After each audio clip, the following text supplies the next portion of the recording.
All right, here we go. Section 1, 1A. Yeah, you can erase that code on the board. Ooh, look at that. What's that red thing I just drew on the board? That is an angle. Okay, that is an angle. It has a vertex and it has two rays that form sides of the angles. So it's a side and a side. So an angle is made up of a vertex and two sides.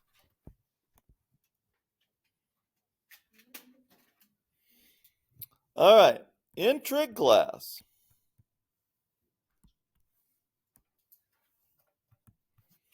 we draw a little Cartesian coordinate system. Who is named after who? Who's the Cartesian coordinate system named after? Everybody says Cartesian. Wrong. A guy by the name of Rene Descartes.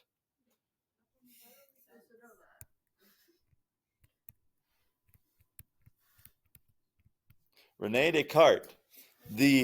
This part of it is you get the Cartesian coordinate system from.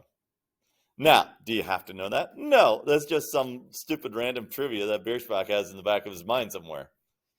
Okay. No, it is not going to be on the test. Now, when you make angles in trig, you put one side of the angle here called the initial side. Would be helpful if I could spell. And the other side is out here somewhere, and this is called the terminal side. So you have the initial side and the terminal side. And however far you go this direction is the angle measure. If you go counterclockwise, it's positive. If you go clockwise, it's negative.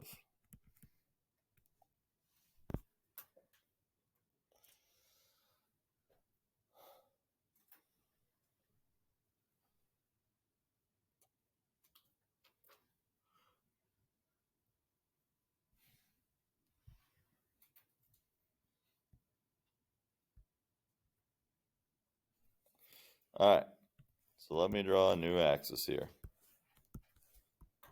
How far is it from here to here? How many degrees? 90 degrees. How far is it from here around to here? 180 degrees. Okay. How far is it from here all the way around to here? 360 degrees. So the other one that I didn't draw is how many degrees? 270. Okay. So in trig, as long as you know those four, you can kind of have a sense in your mind how big an angle will be. Okay. So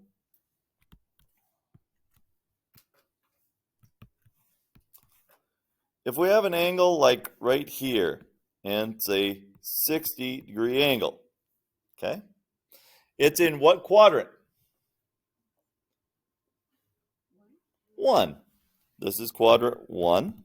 This is quadrant 2. This is quadrant 3. This is quadrant 4. Okay, that's a 60-degree angle.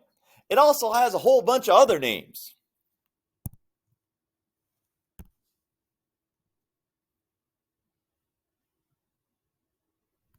It's also a 420-degree angle. And you're saying, where are you getting that, Mr. Bierschbach? Well, if it's a 60-degree angle, if you go around the circle once, you just told me right over here is 360 degrees around the circle once. So if I go around once, it's 360 degrees, plus if I go up another 60 degrees, 360 plus 60 is 420. Isn't that cool? Okay. Another name for this would be 780 degrees. Where did I pull that number out from? How is 420 related to 780 degrees? You're not dropping this class, Cadence. How far apart are they? 360 degrees apart. Oh, so a 60-degree angle is the same as a 420-degree angle, which is the same as a 780-degree angle, which is the same as an 1140-degree angle, which is the same as a 1400-degree angle. What's happening each and every time there? You're going around another time. I'm adding 360 degrees. Okay? These are called coterminal angles. Did I get it wrong? Yeah, it would be 1500. Thank you, Mr. Nathan. All right, those are coterminal angles. Coterminal. Terminal. I saw that word a little earlier. Terminal is where the terminal side of the angle is. So if they're coterminal, if I'm a coworker of yours, I'm working at the same place. So if I'm a coterminal angle, I'm in the same place. Coterminal. Angles with the same terminal ending spot. These are coterminal angles. They have the same ending spot, but it just depends how many times you go around the circle. Okay? Also with that, now to bend your minds a little bit more, if I go this direction around, how many degrees would that be? Negative 300 degrees. Yes! Look at all these smarticuses I have in here. It's negative 300 degrees. Because if I go 60 degrees this way, if I go the other way around, there's 360 degrees in a circle. So it must be negative 300 degrees. What if I looped around and went like that and like that? Whoops. That's too many loops. I don't want to do that. Yeah, sorry. What if I go zoom? And yeah, I got to go that far, I guess. Zoom. Negative 660 degrees. Why? You add another 360 degrees. Every time you go around a circle, it's 360 degrees. So coterminal angles are how far apart? 360 degrees. Yeah, clockwise is positive. Or clockwise is negative. Clockwise is negative. Counterclockwise is positive. So coterminal with all these angles is negative 300 and negative 660 and so on. Okay? So, all right. You guys are all smart because if you weren't smart, you wouldn't be in here. No, you guys signed up for it. I asked you if I should take this class. And the answer is yes, you should. If you have an angle that's 500 degrees, what quadrant would it be in? What quadrant would a 500 degree angle be in? You're just guessing. We got to calculate this out. Okay.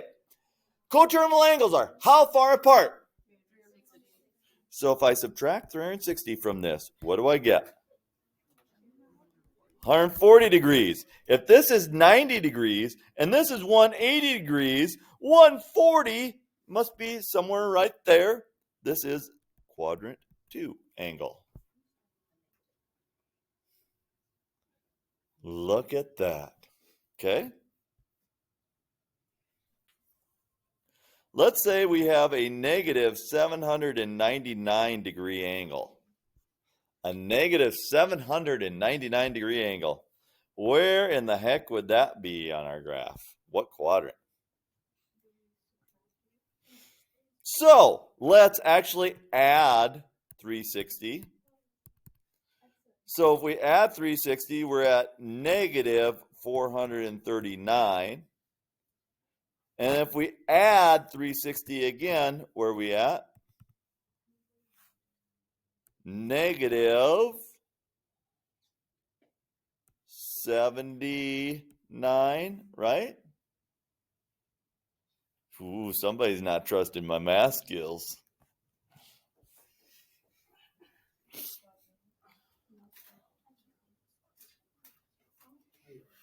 Oh, I am right. And then, even if it's negative, I add another 360 so I get positive, so I can think with my left side of my brain instead of my right side of my brain. All right. So, what's negative 79 plus 360? 281. Where would 281 be? What quadrant? 4. Right down here, because 270 is right here. So 281 would be right there. So a negative 799-degree angle would be in quadrant number 4. Okay? All right. So that's a little bit about the first basics of what we're doing in trig class. Looking at coterminal angles and what quadrants they would be in. Okay? All right. So, assignment manager.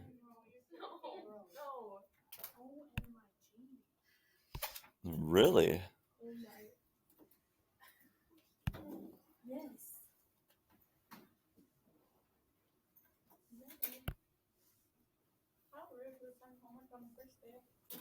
I am such a rude person. Okay, what the heck is going on here? Oh, it's already assigned out there for you because I signed it to not Emmy Havlick, but Kendra Havlick. So 1.1a is all you have to do. You don't have to do all 4 assignments, just 1.1a.